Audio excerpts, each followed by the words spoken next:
Hello friends, नए video में आपका स्वागत है दोस्तों स्टडी विद गोलक चैनल में। तो दोस्तों आज है 5 मार्च। दोस्तों 1 मार्च के बाद दोस्तों आज 5 मार्च को जो है एसएससी जीडी का एग्ज़ाम था। ठीक है, तो दोस्तों फर्स्ट शिफ्ट का जो है एग्ज़ाम दोस्तों आपका कंप्लीट हो चुका है। तो उसमें से जो दोस्तों आपके जीके जीएस और करंट अफेयर के जो सवाल पूछे जाते हैं 20 क्वेश्चन, ठीक है, उसका हम लोग एकदम सटीक एनालिसिस करने वाले हैं इस वीडियो में। यदि दोस्तों आपका यदि एसएससी जीडी का एग्ज़ाम है तो एनालिसिस वीडियो आपको देखना बहुत ही जरूरी है दोस्तों, क्योंकि आपको पता चलेगा कि जो है एग्जाम में जो है कैसे सवाल पूछे जा रहे हैं। ठीक है, तो चलिए दोस्तों इस सेशन को जो है स्टार्ट करते हैं बिना लेट किए और देखते हैं कि फर्स्ट शिफ्ट के जो है इनमें क्या क्या आपका जो है सवाल पूछा गया था फर्स्ट शिफ्ट में। ठीक, तो देखिए आपका पहला सवाल इस तरह से पूछा गया था कि राष्ट्रीय खेल दिवस कब मनाया जाता है। तो देखिए दिवस से रिलेटेड भी आपका सवाल पूछा जाता है। ठीक है, तो जो दोस्तों आपका 29 अगस्त को जो है राष्ट्रीय खेल दिवस मनाया जाता है। तो दोस्तों ये जो है किसके जन्म दिवस पर मनाया जाता है, देखिए हॉकी के दिग्गज मेजर ध्यानचंद की जयंती पर जो है 29 अगस्त को भारत का में राष्ट्रीय खेल दिवस मनाया जाता है। तो ये भी आपको याद रखना चाहिए। ठीक है, साथ ही देखिए राष्ट्रीय खेल दिवस 2012 में पहली बार मनाया गया था। दोस्तों ये भी डेट आपको याद रखना चाहिए, क्योंकि दोस्तों आने वाले शिफ्टों में आपका हो सके पूछा जाए। ठीक, चलिए अगला देखिए दोस्तों आपका पूछा गया था कि दीपक कुमार किस खेल से संबंधित है। तो दीपक कुमार दोस्तों ये जो है मुक्केबाजी से संबंधित है। ठीक है, ये आपका फोटो देख सकते हैं मुक्केबाजी दीपक कुमार का। ठीक है, अब देखिए अगला पूछा गया था कि शेफाली वर्मा और सुनील कुमार किस खेल से संबंधित है। देखिए खेल से संबंधित दोस्तों आपका 2 प्रश्न पूछा गया है। ठीक है, तो देखिए शेफाली वर्मा जो है दोस्तों क्रिकेटर हैं और जो सुनील कुमार जो हैं ये कुश्ती से रिलेटेड हैं। ठीक है, चलिए चलते हैं अगले सवाल की ओर बढ़ते हैं दोस्तों। तो देखिए चौथा सवाल आपका इस तरह से पूछा गया था कि आर्य समाज की स्थापना किसने की थी।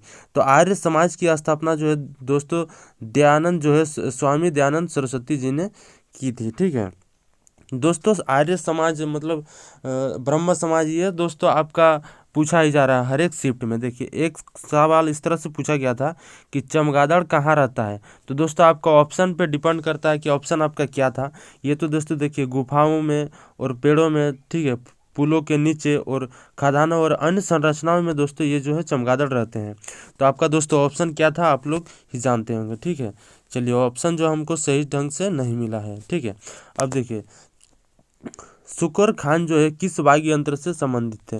तो शुक्र खान जो है दोस्तों ये सारंगी वाद्य यंत्र जो है बजाते थे, इसके से संबंधित है। ठीक है, अगला देखिए संविधान का अनुच्छेद 39A किससे संबंधित है। तो ये दोस्तों सामान्य न्याय एवं निःशुल्क कानूनी का सहायता, इससे ये दोस्तों जो है अनुच्छेद संबंधित है। चलिए अगला देखिए इस तरह से पूछा गया था कि छठी पंचवर्षीय योजना की अवधि क्या थी।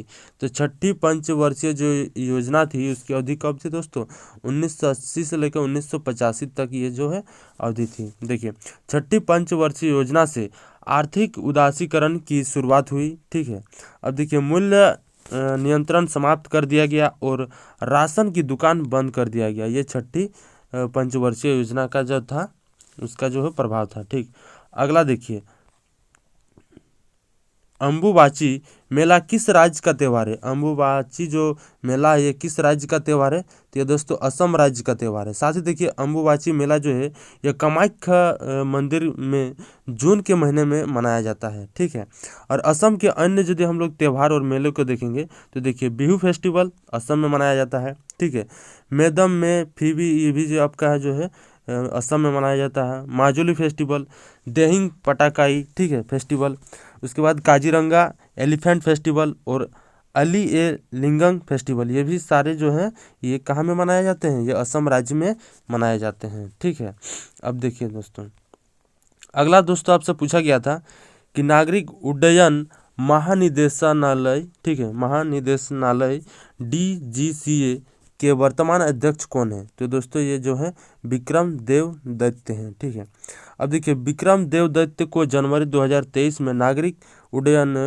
महानिदेशालय में अगले महानिदेशक के रूप में नियुक्त किए गए थे। ठीक है, अब देखिए अगला हमसे इस तरह पूछा गया था भारत में हरित क्रांति के जनक किसे कहा जाता है। तो भारत में हरित क्रांति के जो जनक है दोस्तों MS स्वामीनाथन को जो है कहा जाता है। देखिए दोस्तों आपका GS से एक प्रश्न पूछा गया था कि निम्न में से कौन सा पी ब्लॉक का तत्व नहीं है। तो देखिए पी ब्लॉक के तत्व में दोस्तों ये सारे आते हैं। कौन कौन से आते हैं? बोरन है, कार्बन है, नाइट्रोजन है, ऑक्सीजन, फ्लोरीन, हीलियम। तो दोस्तों आपका इनमें से हटके आपका जो ऑप्शन था वही आपका सही था। ठीक है, चलिए अगले देखिए दोस्तों, अगला है क्वेश्चन नंबर 13 जो है, योजना आयोग में कितने सदस्य होते हैं? या तो फिर दोस्तों योजना आयोग के सदस्यों की संख्या होती है। तो कितने दोस्तों हैं इसमें?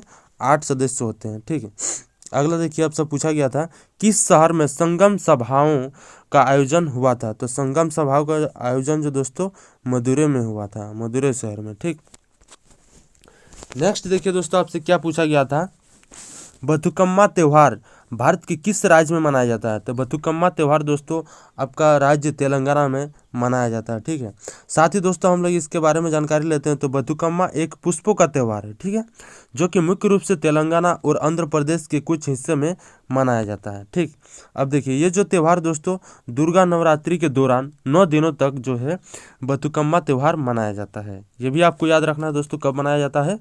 जो है आपका दुर्गा नवरात्रि के दौरान मनाया जाता है।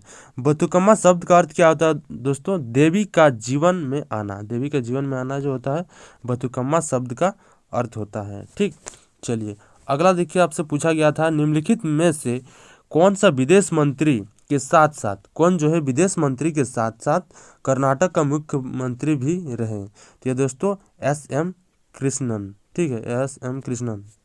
सॉरी दोस्तों टाइपिंग में थोड़ा सा मिस्टेक हुआ है।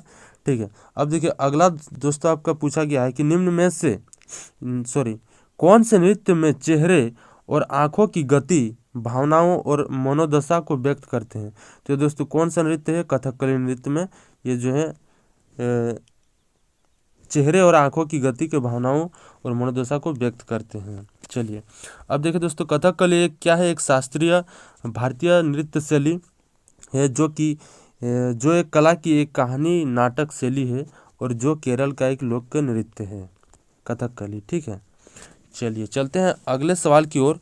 तो देखिए एक जनगणना से रिलेटेड दोस्तों आपका पूछा ही जाता है एकदम हर एक शिफ्ट में। ठीक है, तो देखिए जनगणना 2011 के अनुसार जैन, बौद्ध, सिख, मुस्लिम में से सबसे कम प्रतिशत किसका है? तो किसका था दोस्तों? जैन धर्म 0.4 था। ठीक है, अब देखिए हर एक धर्म का यदि हम लोग देखना चाहें तो 2011 की जनगणना के अनुसार देश के अल्पसंख्यकों का प्रतिशत देश की कुल जनसंख्या का कितना परसेंट था? लगभग 19.3% था। ठीक है, अब मुसलमानों की जनसंख्या कितना था? 14.2%, ईसाई उसमें से कितना थे? 2.3%, सिख 1.7%, बौद्ध कितने थे? 0.7% और जैन थे कितने? 0.4 और पारसी जो थे दोस्तों 0.00% थे। तो दोस्तों यहाँ पे जो आपका पूछा गया है जैन, बौद्ध और सिख और मुस्लिम का कंपेयर करके पूछा गया, तो ऑप्शन आपका ये आंसर हो जाता। ठीक है, जैन धर्म 0.4%। अब अगला देखिए दोस्तों, बॉलर की गेंद, ठीक है, बॉलर की गेंद अगर बिना बैट पे लगे पीछे चौका लग जाए तो उसे क्या कहते हैं? तो दोस्तों उसको जो है दोस्तों आपको क्या बोला जाता है? लेग बाय बोला जाता है। ठीक है, अगला देखिए आपसे पूछा गया था भारत में बजट घाटा दिखाने की प्रथा बंद कर दी गई। कब बंद कर दी गई? ठीक है, कौन सी पंचवर्षीय योजना? जो 8वीं पंचवर्षीय योजना, ये कब हुआ था? 1997 से लेकर 1998 के बीच में हुआ था। ठीक, तो दोस्तों फर्स्ट शिफ्ट का जो है दोस्तों आपका एनालिसिस हम लोग 20 क्वेश्चन का करवा दिए। ठीक है, अब दोस्तों अगले शिफ्ट में मिलते हैं सेकंड शिफ्ट में। ठीक है, तब तक के लिए जय हिंद, जय भारत, धन्यवाद।